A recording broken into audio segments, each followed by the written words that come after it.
Bienvenue au Polysécure, épisode technique. Je suis accompagné de Michael. Ça va bien? Oui, toi? Oui, faut t'enlèves le mute. Oui.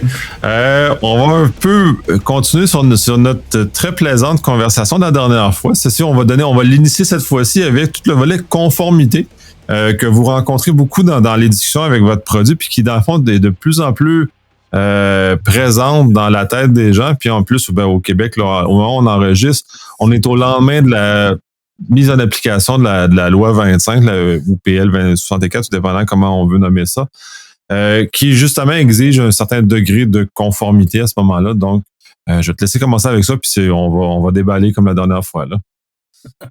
Je pense que j'en ai long à dire. Si tu me laisses déballer, on va peut-être dépasser le créneau de temps, mais c'est pas trop pire. Je pense que c'est bon signe. Moi, sérieusement, où est-ce que je partirais le bal, c'est un petit peu l'idéologie d'où est-ce que la loi 25 s'en va, si on peut dire. Je veux pas débattre trop longtemps à quoi que ça sert, ça s'applique à qui, qu'est-ce qu'on vient faire dans le lot par rapport à tout ça. Je pense que cette partie-là, je peux peut-être la laisser. Je pense que tu peux en faire peut-être un résumé.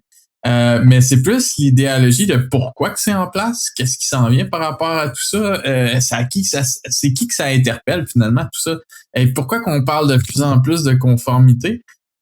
Puis je dirais que notre côté, ce qu'on se rend compte de plus en plus, puis je dirais que c'est tout dû à ce qu'on appelle le Magic Quadrant. Si on regarde des firmes comme Forrester, puis j'ai oublié le nom de la deuxième là, qui me vient pas en tête. Gartner, il y a Gartner Forrester, puis ouais, c'est pas mal ça. Il n'y en a pas d'autres, là, ce que je sache. Exact. Mais c'est Gartner, justement, que dans leur Magic Quadrant, ils ont fait une prédiction, puis si je me rappelle bien, c'était justement quand on a commencé au début de la COVID. Ils ont fait une prédiction très simple que d'ici 2025, il y a un gros risque que la conformité va prendre la place de ce qu'on connaît aujourd'hui en forme de business pour dire, écoute, si t'as pas un minimum de conformité, c'est pas compliqué, t'es out. Ça veut dire qu'il y a pas personne, en tout cas qu'une entreprise sérieuse va jamais vouloir faire affaire avec toi. Puis c'est un petit peu ça qu'on voit aussi comme dans le milieu de la construction. Il y a beaucoup de sphères aujourd'hui qui sont en train de faire de prendre comme le virage digital ou de format numérique. Puis le gros problème qui se passe avec tout ça, on se rend compte de plus en plus que on passe du papier au numérique. Puis là, qu'est-ce qui se passe avec ça? C'est comme il y a beaucoup de monde qui n'ont pas été formés à travailler avec du numérique. Il y a beaucoup de monde qui n'ont aucune idée. Ça amène des fraudes, ça amène tout plein de choses qui sont pas super intéressantes d'entendre parler. Côté, on va se dire, point de vue légal. Puis ça amène un petit peu, je pense, ça continue la discussion de la dernière fois, sur le fait de l'hygiène que justement même nos enfants n'ont pas à l'école, là, qui apprennent pas genre justement là, comment gérer leurs mots de passe, gérer leurs choses. Puis ça fait que ça met des business dans le trouble parce que comme apprendre à mettre ça en place, c'est un défi intergénérationnel, si on peut dire. On n'a pas idée des fois comment que dans notre équipe on peut avoir du monde de plusieurs tranches d'âge qui sont rendus à différents steps dans leur vie que là tu leur apprends demain matin qu'ils vont être obligés de passer de leur format papier à on va dire un Mac, puis qui apprennent à se servir de des nouveaux outils dans un sens qui sont totalement digitales, que là, il faut qu'ils gèrent une identité et qu'ils fassent attention à des points stratégiques comme les courriels, les ci, les ça. On passe dans une autre stratosphère. Là. Puis je pense que j'en avais fait une tangente la dernière fois sur le fait que les lois comme la loi 25 sont vraiment là pour venir faire un petit peu une partie d'éducation, forcer les entreprises à amener cette éducation-là qui n'a pas été mise en place, qui aurait dû être mise en place, en fait. Mais la technologie a évolué tellement vite, puis comme tout est allé tellement vite, que l'éducation n'a juste pas suivi dans un sens, puis c'est un petit peu ça. On paye pour ça en ce moment, c'est ça, les lois sont là pour corriger ce tir-là dans ma tête, comme dans ma vision à moi, personnellement. Ouais, c'est comme ça dans tous les domaines. Puis c'est probablement un signe de maturité qu'on commence à d'avoir de la conformité à exécuter. Le milieu automobile, ça a été comme ça. L'aviation, ça a été comme ça. Ça a commencé par un élément très libre d'innovation et d'excitation. Et ensuite, là, quand ils constatent tous les désastres qui suivent, les crashs d'avions, les problèmes automobiles, et ainsi de suite, le législateur arrive, comme la loi 25 dans ce cas-ci. Il y en a eu la même chose dans l'aviation, en automobile, puis dans d'autres secteurs aussi d'ailleurs qui sont très réglementés. Puis la réglementation est là parce que le milieu par lui-même n'est pas capable de rien faire. Puis là, c'est tous ceux qui n'auraient pas depuis 20, 30 ans, ils disent « Ah oui, on va s'auto-réguler. » non, on n'est pas capable de s'auto-régler, on oublie ça. Là, ça fait 30 ans qu'on le dit, puis ça fait 30 ans qu'on échoue. Fait que là, on arrête. Hein? c'est quand on n'est pas à la bonne place. Fait que là, les chaleurs d'arriver, toujours un peu en retard malheureusement, mais quand même finissent par arriver puis nous mettre des niveaux minimums d'hygiène de vie ou d'hygiène numérique dans ce cas-ci qui nous permettent justement d'aller plus loin, puis de protéger, puis d'avoir une certaine forme de choses comme ça. Puis je sais qu'en cyber, on charle beaucoup, puis on n'aime pas ça, la conformité, là, parce que la conformité, c'est pas de la sécurité. Oui, c'est vrai. C'est vrai que la conformité, c'est pas de la sécurité. Cependant, le fait, comme c'est le meilleur exemple qu'il y avait, c'était PCI DSS, parce que le monde chialait, ouais, non, mais le monde sont pas. Oui, sauf que on part de genre moins 1000. Là, t'es juste à moins 10 quand t'as mis PCI DSS en place. Fait, c'est moins pire. C'est pas parfait, c'est pas l'idéal, mais c'est beaucoup moins pire que ce qu'il y avait avant. Avant, c'était juste atroce. Là, au moins, le chiffrement est inscrit. Là, il y a plus de... C'est pas de réflexion, là, mais au moins, c'est moins pire. Là.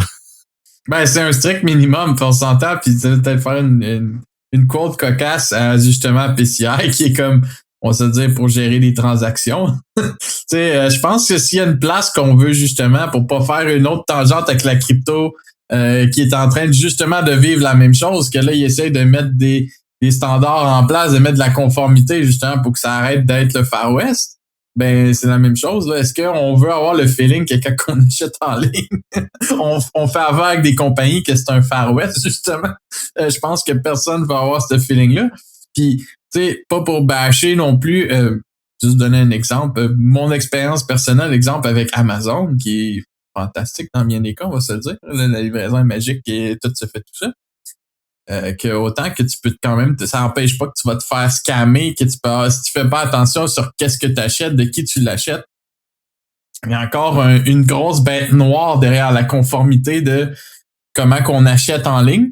Mais au moins, ce qui est le fun, c'est que la partie paiement, ben c'est un petit peu ça que PCI vient réglementer pour être sûr que la compagnie qui t'offre le format de paiement, justement, ben tu as une sécurité de où est-ce que tu mets ta carte de crédit. Finalement, l'information reliée à ta carte de crédit, comment qu'elle va être gérée, dans quelle main qu'elle va passer, qui va y avoir accès, dans quel contexte, puis ainsi de suite. Ben, on va se le dire, d'un point de vue logiciel, ça fait du gros bon sens. Mais ça en fait encore plus du point de vue légal, parce que là, le jour qu'il y a une breach, exemple, s'il y aurait une breach sur Amazon demain matin, moi, je regarderais ça avec des gros yeux, puis je me dirais, je pense qu'il y a plusieurs informations que je voudrais pas qu'ils se retrouvent là, puis dans les mains des mauvaises personnes, puis je voudrais crissement savoir demain matin à qui c'est qui a eu sur quel genre d'informations qu'ils ont pu mettre les mains, puis c'est un petit peu là que ces régulations-là viennent en place, mais je pense encore plus intéressant que ça, pour juste pouvoir venir un petit peu vers l'idée de où ce que j'en venais avec le Magic Quadrant, c'est qu'il y a des frameworks comme NIST, CSF, qui font exactement un petit peu un opposé. Parce que là, on tombe dans ce que les Américains utilisent, puis que justement, pour eux, c'est comme un peu le strict minimum pour dire que comme ben si on a à te poursuivre, on va te poursuivre pour le strict minimum. En voulant dire, t'as fait tout ce qui est en ton pouvoir pour mettre en place de la sécurité, pour dire ben les informations que tu collectes, les choses que tu stockes côté logiciel, côté numérique, ont été sécurisées de façon adéquate.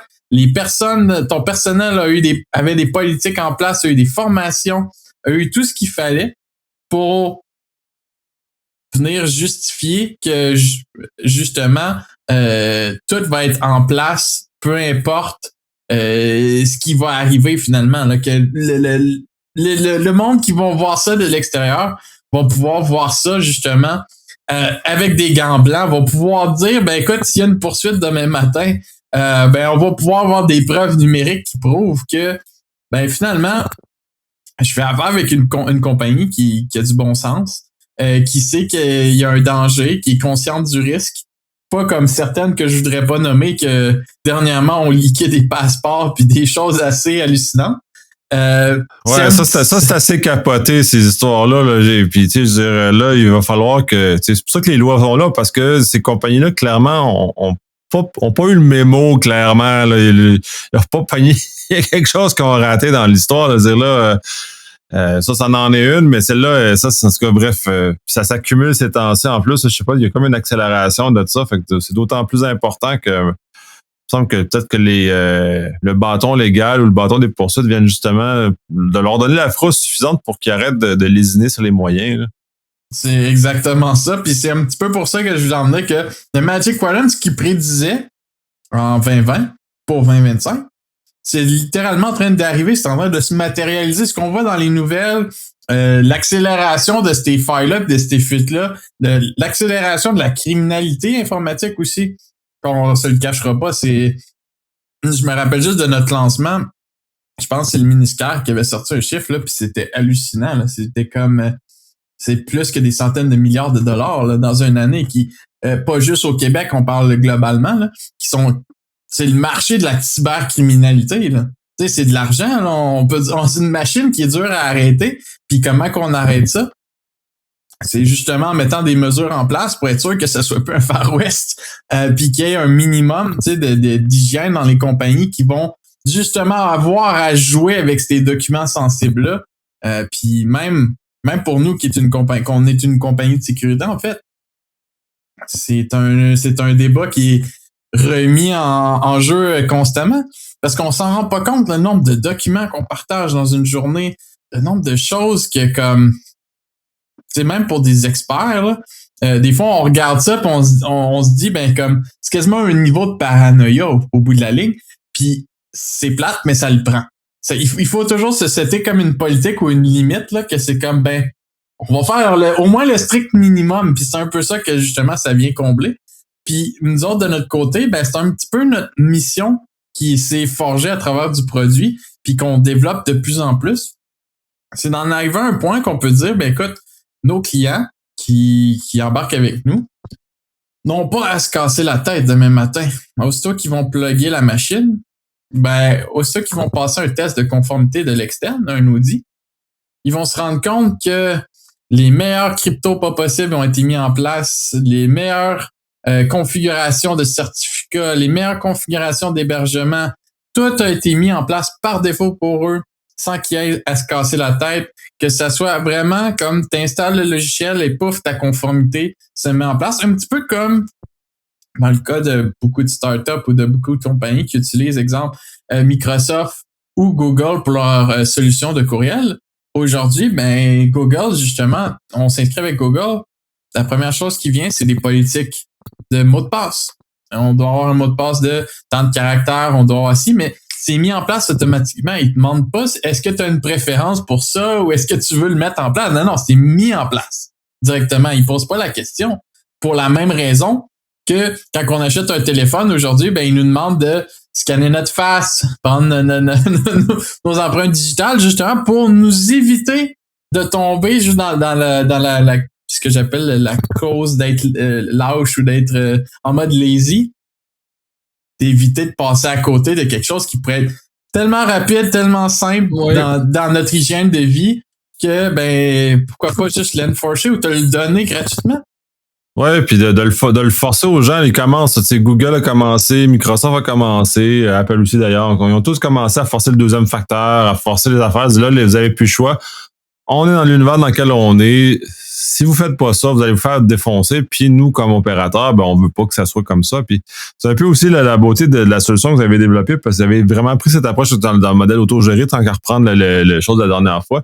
Et justement, de fournir le plus haut niveau en partant, pas que ça soit dans les mains des clients, puis là, ils décident. Puis c'est toujours le plus haut qui est fait, justement, pour pas qu'ils par erreur ou par paresse ou peu importe la raison ou par méconnaissance, ne mettent pas en place les mesures qui sont intéressantes. Là. Dans le fond, c'est tout le malheur de Windows qui arrive tout livré avec toutes les lumières ouvertes, puis t'es dans la merde, puis tu vas aller chercher disons, à l'opposé extrême qui est un OpenBSD où tout est fermé de facto, puis là tu dois tout ouvrir toi-même, qui est beaucoup plus pénible. Ça, c'est vrai. Sauf que tu ouvres seulement ce que tu as de besoin, parce que tu vas faire l'effort minimum. Hein? Fait que, on fait l'effort minimum formé, mais on fait l'effort pour ouvrir. Fait qu'on ouvre juste ce qu'on a de besoin. Fait que finalement, ces machines-là sont fondamentalement beaucoup plus sécuritaires parce que, par défaut, ce qui arrive dans les mains est déjà beaucoup mieux que l'affaire qui est tout ouverte, que les lumières sont toutes ouvertes, là. C'est exactement ça. Puis même, je pense, pour faire connecter avec un autre point de vue, je dirais, par rapport à tout ça, c'est que ça arrive tellement souvent, même ça m'est arrivé, je dirais, cette semaine.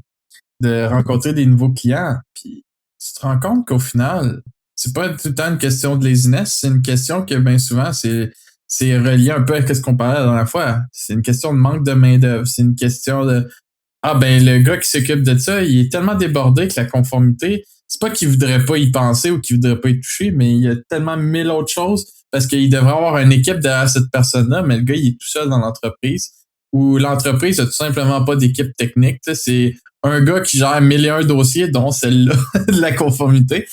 Puis c'est là que ça devient vraiment pesant.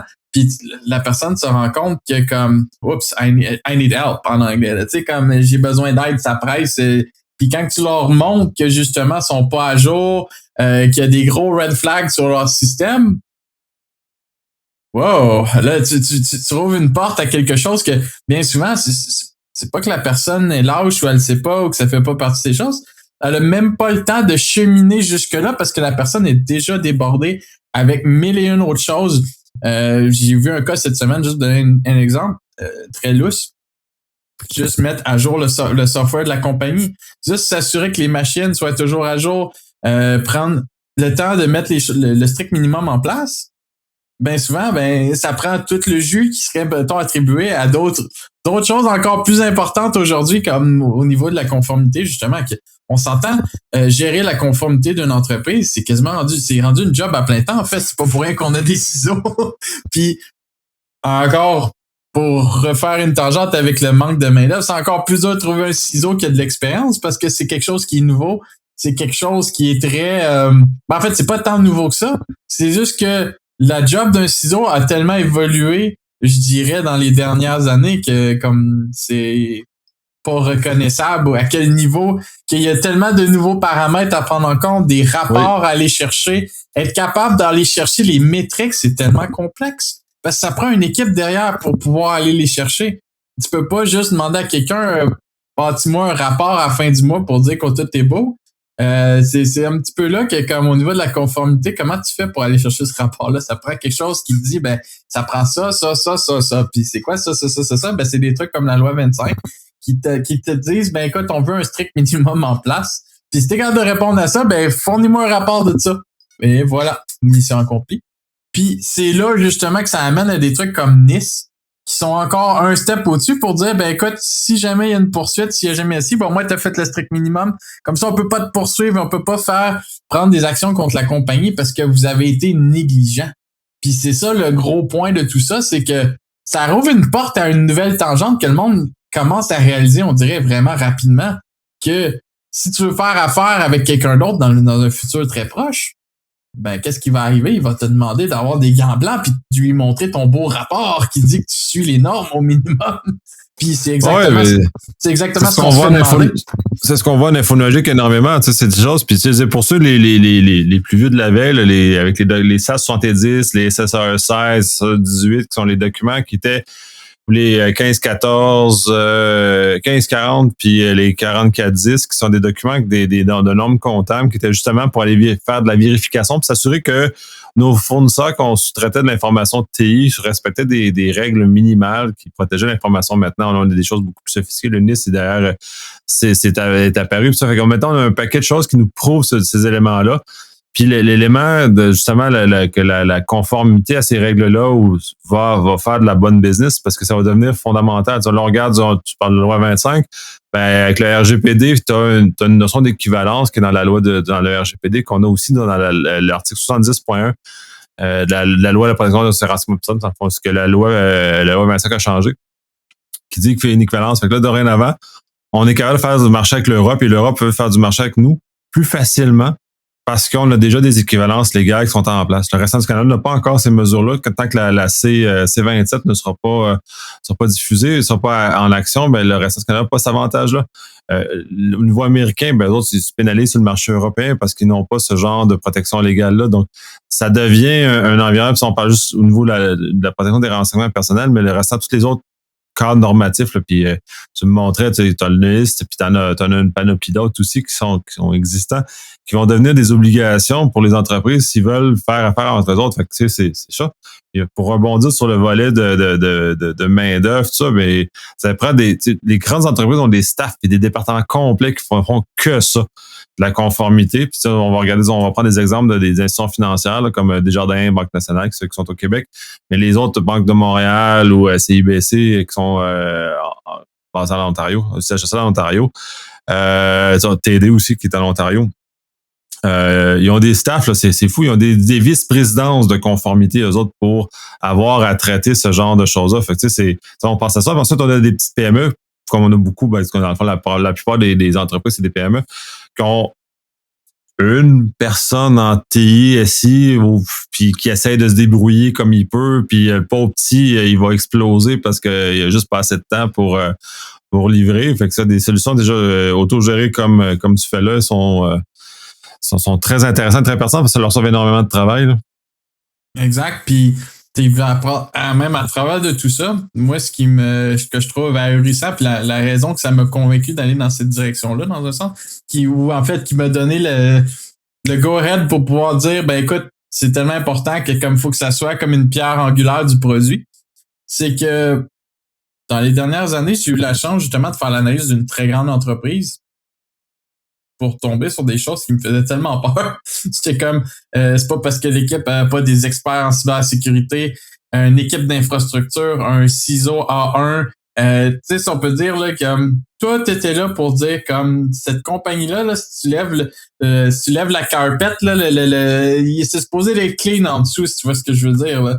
Puis que finalement, tu rentres dans l'entreprise, il n'y a aucune encryption nulle part. Tout est en HTTP. Il n'y a aucun strict minimum qui a été mis en place, là.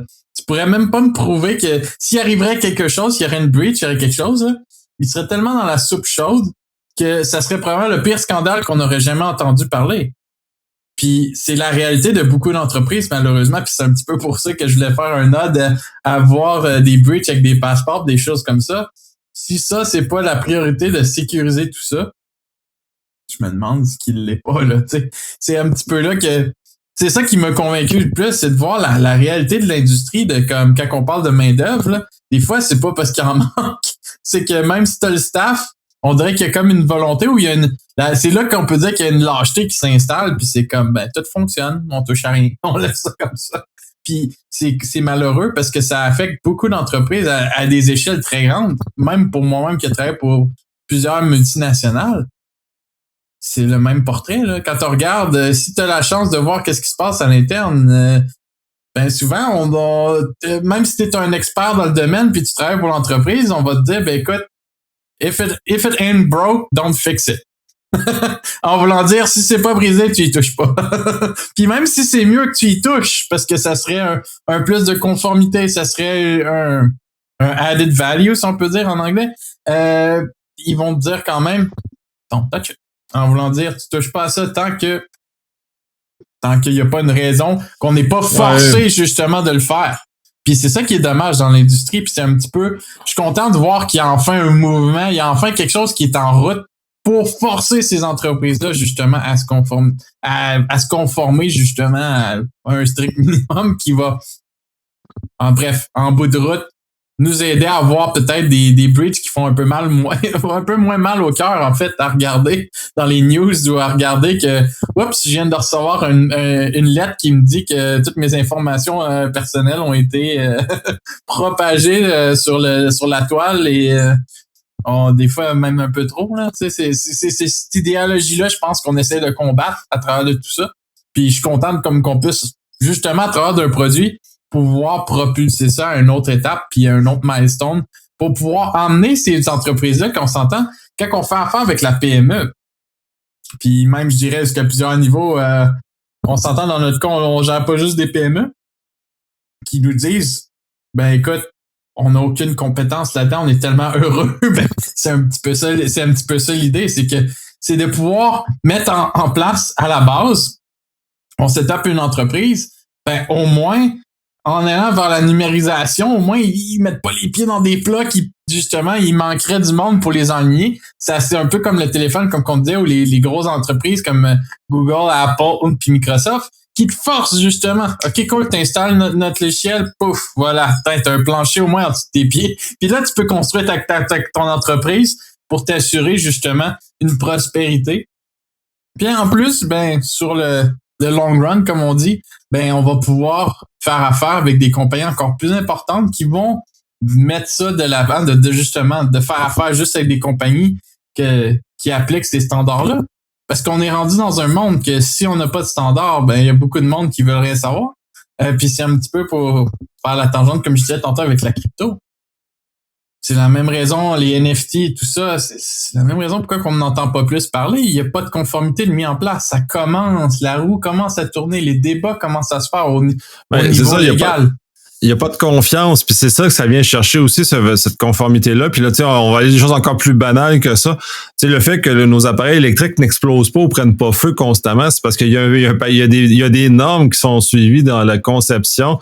Vous regarderez sur vos appareils électriques, ils ont tous labellisé au Canada ou aux États-Unis, justement parce qu'ils sont vérifiés d'un niveau minimal et qui ne prendront pas feu. Fait que tu sais, on est dans un monde où notre confiance se repose sur la présomption que les choses ont été correctement faites. C'est que ça sert à la conformité, d'alimenter en tout cas, de réconforter cette présomption-là que moi, je prendrais, tu sais, j'ai un paquet d'équipements électroniques. S'il fallait que ça prenne feu 1 sur 5 une fois de temps en temps au hasard, là, je serais vraiment, vraiment dans la merde. Ma maison aurait brûlé plusieurs fois, là. Je peux te faire une joke par rapport à mon MacBook que quand il run, je peux quasiment me faire cuire un œuf dessus, là. Je sais pas si ça veut dire brûler, mais mais bon, il a pas pris feu. Il est mort d'un live. Oh oui, il doit avoir pas mal d'âge pour réussir à faire rendre à ce stade-là, là, mais oui. Ou peut-être que ça va peut-être nettoyer les fans qui vont avec. Là. Peut-être que ça va l'aider à moins surchauffer. Ou il fait faire des affaires louches. Ben en fait, je la crypto avec. Je vais pas faire une mauvaise publicité pour elle, là. Mais je l'ai envoyé se faire comment on dirait ça? Je l'ai envoyé sur garantie parce qu'il y avait un rappel sur la batterie puis sur d'autres choses. Puis il est revenu de garantie avec des drôles de choses que j'ai pas trop compris. Là. Il y a des choses qui marchaient plus dans le laptop, puis je veux pas blâmer quelqu'un en particulier. Là. Mais comme j'ai reçu le laptop, puis tout d'un coup, il y a pas quelque chose qui était différent. Fait que j'étais comme je sais pas si. Bref, j'ai peut-être une expérience qui est hors du commun par rapport à ça, on s'entend, là, le laptop qui a du vécu. Puis mais bref, c'est juste pour la joke que c'est là pour assurer une sécurité, mais ça n'empêche pas que des fois, c'est un cadre, puis ça n'empêche pas que tu sois sur le bout du cadre, là, tu sais. C'est sûr, puis on a eu les Galaxy Note qui prenaient feu, là, puis ça, ils prenaient vraiment feu, là, tant qu'à faire des blagues comme ça, eux autres, à la place d'avoir juste chaud, eux autres, puis même les compagnies aériennes les interdisaient dans les avions parce que si ça prend feu dans l'avion, t'es un peu dans la merde, là, fait que oui, il arrive des choses comme ça, malgré la conformité, mais tu sais, je veux dire, pour la quantité d'objets électroniques qu'on a dans nos maisons ou électriques dans nos maisons, mais actuellement, s'il fallait que des 1 sur 5 prennent feu, on aurait un sérieux problème de société, puis on n'aurait pas pu avancer plus que ça. C'est ça que ça sert aussi, justement, cette conformité-là, pour qu'on ait une présomption. On présume que le niveau de base est là, donc je présume, puis je pense qu'on a cette forme de confiance-là innée chez les humains là, de penser que tout le monde fait au moins le niveau minimal, mais quand il n'y a pas de cadre légal et obligatoire, ben ça se fait pas comme ça, fait qu'ils peuvent pas, on peut pas présumer que ces compagnies-là font le strict minimum parce qu'ils n'ont pas nécessairement ces éléments-là à cœur, puis ça l'amène aussi. Un exemple que j'aime beaucoup amener parce que là, je me le fais moins servir depuis dans quelques années, mais je me suis fait longtemps servir de dire oui, mais les banques font pas ça ou machin comme ça, ils protègent pas ça. Mais c'est parce que ils faisaient toujours la présomption que les banques mettaient une très grosse sécurité. Mais si on parle du volet juste argent, là, pas du volet, pas le restant de la business, puis il dit ah ouais, mais les banques, machin. Je dis oui, mais c'est parce que de l'argent, c'est fongible. L'argent, c'est comme de l'eau. Fait que si ta piscine, elle coule, tu perds de l'argent, c'est pas grave, tu bouches le trou, tu remets de l'eau dedans, tu as ramené sur chose, fait que tu as perdu de l'argent, puis ça s'est rebalancé, c'est tout. Le problème avec l'information personnelle, puis ça, c'est ce qu'on voit actuellement. Quand le dossier est parti, il est parti pour toujours, là, il a pris vie, puis il a pris une autre vie, puis il est dans un univers parallèle dans lequel on n'a aucun contrôle dessus, puis généralement, on n'a aucune capacité à faire disparaître ou changer l'information dans ce dossier-là.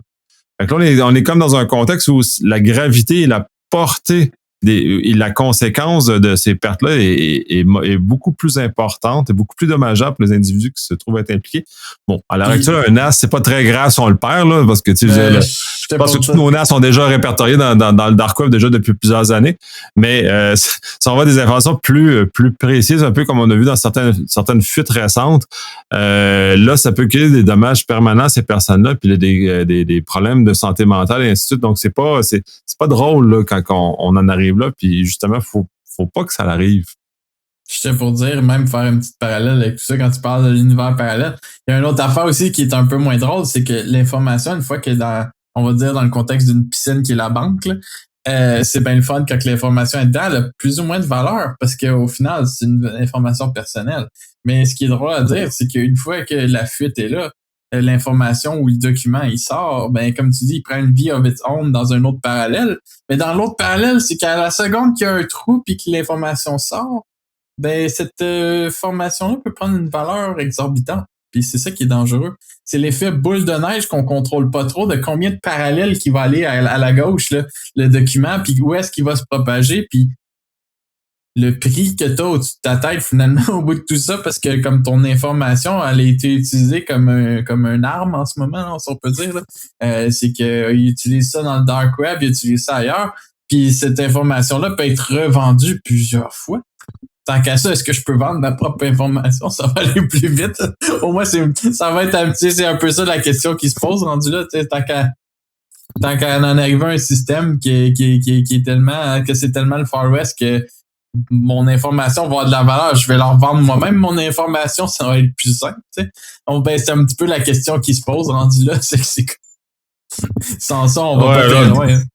Ça, puis les data brokers qui cumulent l'information, ça, puis ça doit être assez capoté de voir les profils qu'on a sur nous. J'ai pas accès à cette information-là, mais ça doit être quasi paniquant de savoir à quel point les compagnies possèdent énormément d'informations sur nous, sont capables de faire des profils complets sur qui on est. Puis c'est d'autant plus important que cette façon soit protégée, qu'on arrête de ça. Puis c'est cette conformité-là ou ces lois-là, entre autres, là, sont là pour limiter, ou en tout cas l'information soit utilisée pour mener à bien les business, puis c'est correct. Il faut que les business s'opèrent.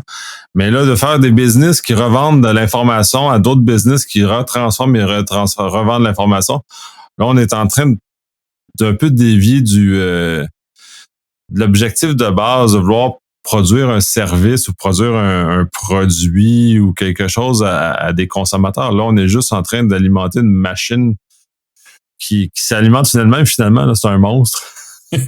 Ouais, exact. Puis qu'on n'a pas de contrôle dessus. C'est ça qui est le plus dommage de tout ça. C'est que, comme je reviens un peu à ce que tu disais, puis ce que je disais, c'est qu'une fois que le document est sorti, tu n'as aucune idée le millage qu'il va faire.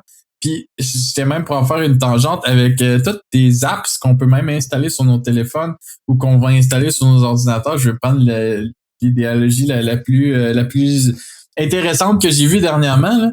Là. Juste quelque chose d'aussi stupide que AdBlock, qui est une extension pour les navigateurs web, qui permet justement de bloquer les publicités. Mais dans quel but? Puis c'est là que ça devient encore plus intéressant. C'est qu'ils sont eux autres même. Pourquoi que c'est gratuit, l'extension? Pourquoi que leur service est gratuit, en fait? Puis c'est là que c'est important de se poser la question de pourquoi que c'est gratuit.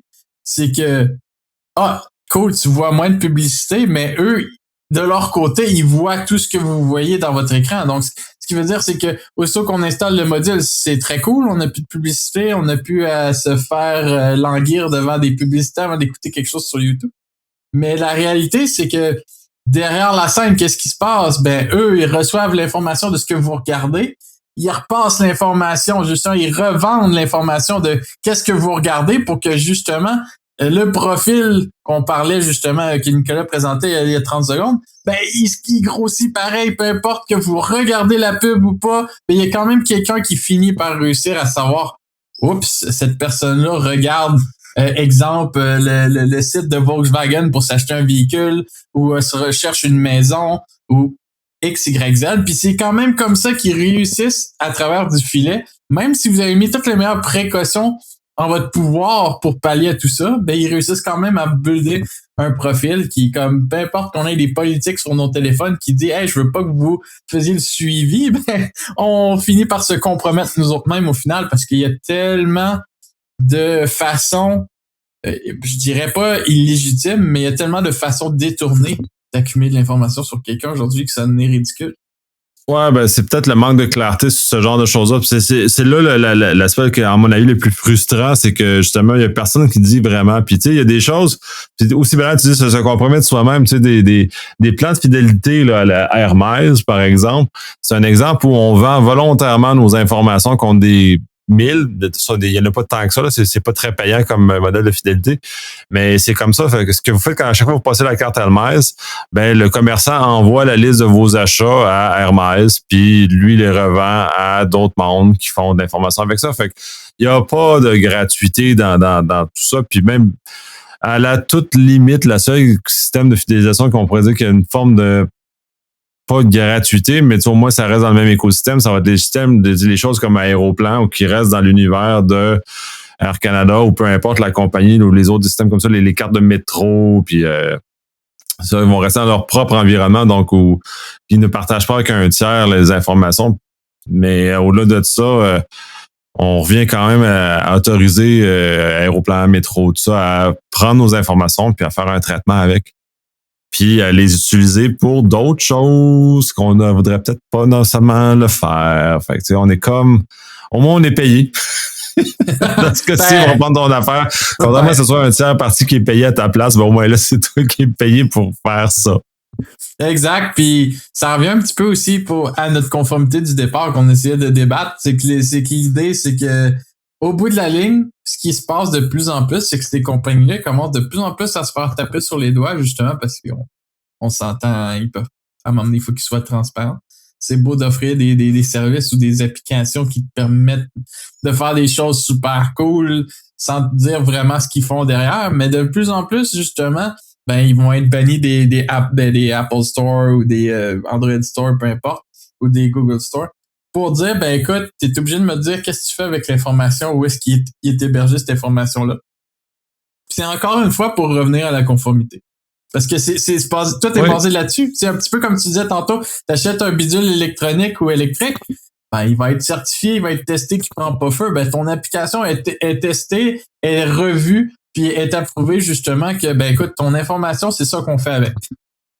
Puis c'est vers ça qu'il faut s'en aller parce que, encore une fois, c'est un effet de confiance avec la clientèle qui aura, à moins d'être super poussé ou super technique, si on peut dire. Il y a personne qui a vraiment d'idée de jusqu'où que nos données peuvent aller, puis jusqu'où que ça peut s'accumuler rapidement. Puis encore, de quoi d'encore plus poussé que ça, qu'on se rend pas compte bien souvent, des petits accélérateurs comme arriver sur des apps qui vont des fois utiliser ce qu'on appelle la technologie SSO, qui permet de se connecter avec son courriel d'entreprise ou qui permet de se connecter directement plus facilement en utilisant Facebook. Qu'est-ce que vous pensez qui se passe une fois qu'on clique sur « J'accepte les termes et conditions » et qu'on connecte Facebook ou qu'on connecte un réseau social ou un courriel? Ben, tout d'un coup, vous venez de donner toutes vos informations personnelles, votre nom, votre date de naissance, votre courriel, votre numéro de téléphone. Tout est transféré automatiquement à l'entreprise. Ils ont accès à toutes vos informations d'un coup. Vous venez de leur donner tout à place de leur donner, exemple, un nom d'utilisateur et un courriel qui peuvent pas faire grand-chose avec. Ben, vous venez de leur donner une porte d'entrée super rapide, super le fun à gérer au point de vue d'une entreprise. Mais c'est encore une fois quelque chose qui est comme pas encore vraiment été... Ça commence à se régulariser, mais on n'est pas encore à un point qu'on peut dire que c'est 100% foolproof. Non, c'est ça, les gens comprennent pas ce qu'ils font encore là, parce que quand on se fait un login avec Facebook, ben Facebook le sait. Facebook a l'information, les deux le savent. Là. C'est autant le site reçoit l'information de Facebook, autant Facebook sait qu'on s'est branché sur ce site-là. Fait que ça alimente la grande machine d'analyse de Facebook. Fait qu'on on n'est pas là. Puis j'aime bien ça parce que c'est Apple qui est avec les espèces de fiches de vie privée associées avec les applications. Ça devrait être plus ça. Puis même en Europe, ils l'ont pas fait au niveau des informations, mais ils le font en alimentation. En Europe, en France au moins, mais je sais pas, j'ai pas vu ailleurs, en tout cas pas pour l'instant. Vous me direz si ça existe ailleurs. Ils ont des lettres sur les aliments, puis de genre de A à E, je pense, ou A à F. Et A est un aliment qui est super bon et E est un aliment qui est pas super bon. Ce qui fait que au lieu d'avoir à analyser toute la fiche, puis essayer de comprendre ce que c'est, ben, tu as un indicateur facile, tu fais A, B, C, D, E. Là, aujourd'hui, je vais manger de la cochonnerie, je vais manger des chips qui sont côté E ou je vais manger des carottes qui sont côté A. Donc, on est capable de faire des choix éclairés et faciles à ce moment-là, qui sont plus à la portée des gens. Puis c'est un peu ça aussi, la conformité amène cette espèce de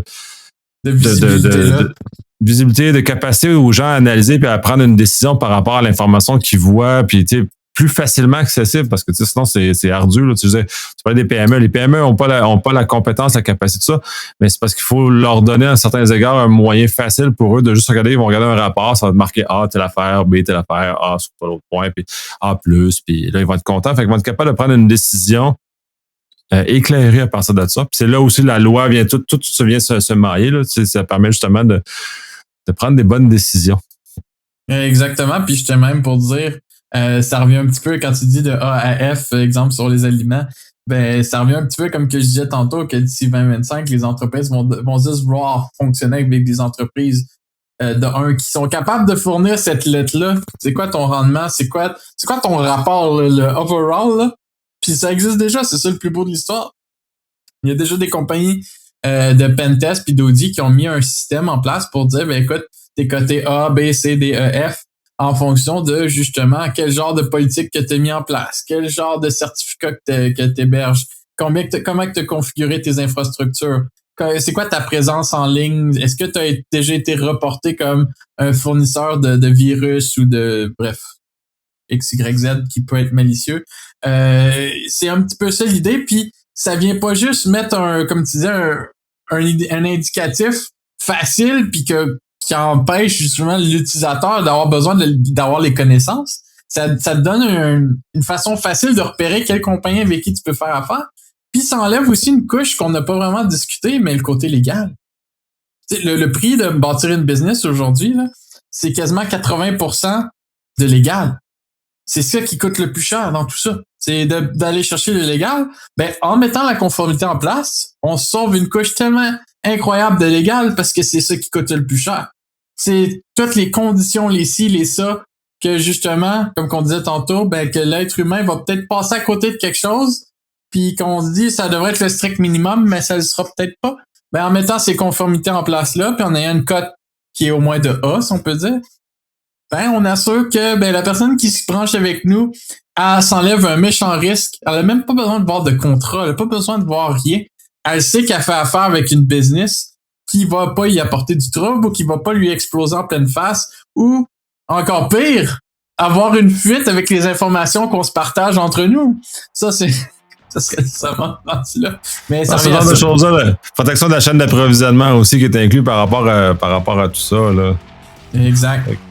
Fait qu'on va conclure sur ça pour cette fois-ci. Là, moi, je suis personnellement contraint dans le temps. Fait que là, on peut pas déborder beaucoup plus cette fois-ci, autant comme la dernière fois. Mais on remet ça de toute façon parce que le sujet est loin d'être vidé. Puis je pense qu'on a encore beaucoup, beaucoup de choses à discuter sur ce sujet-là, même la conformité encore, mais encore tous les sujets qui entourent ça. Merveilleux. Écoute, on se dit à la prochaine. Et merci, à la prochaine.